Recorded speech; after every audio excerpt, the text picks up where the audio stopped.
It's very much interwoven with the fear conversation because it's really tough, right? I can say, hey, everybody listening, go and start practicing listening to your intuition and taking action on it, right? But that's so tough because, well, what does my intuition feel like? What does intuition feel like compared to fear? Because intuition most certainly is going to challenge me outside of the comfort of my patterns, right? So it might feel like it's challenging you into discomfort. It might feel like it is potentially fear and therefore you hold back.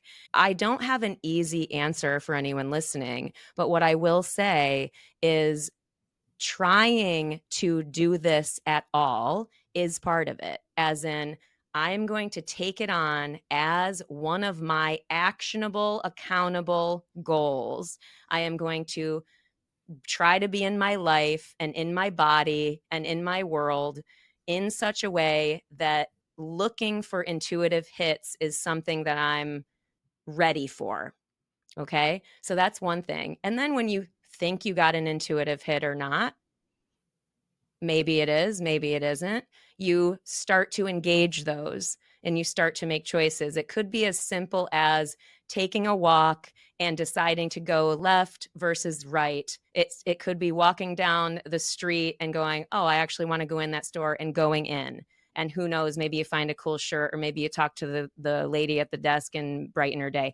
I don't know. We don't know. Who knows what it will deliver? It could be very much about, is this business right for me? If we're talking about bigger life choices, I would encourage people who want to take on this practice to find time for silence, which is very tough for our type A, super productive, gotta be doing all the time, always have shit to do.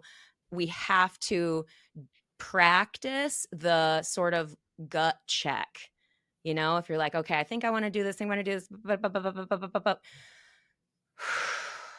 like really sit with it and try to connect. Maybe your intuition will speak, maybe it won't. But it's like we have to start doing those things, like I said, with humility.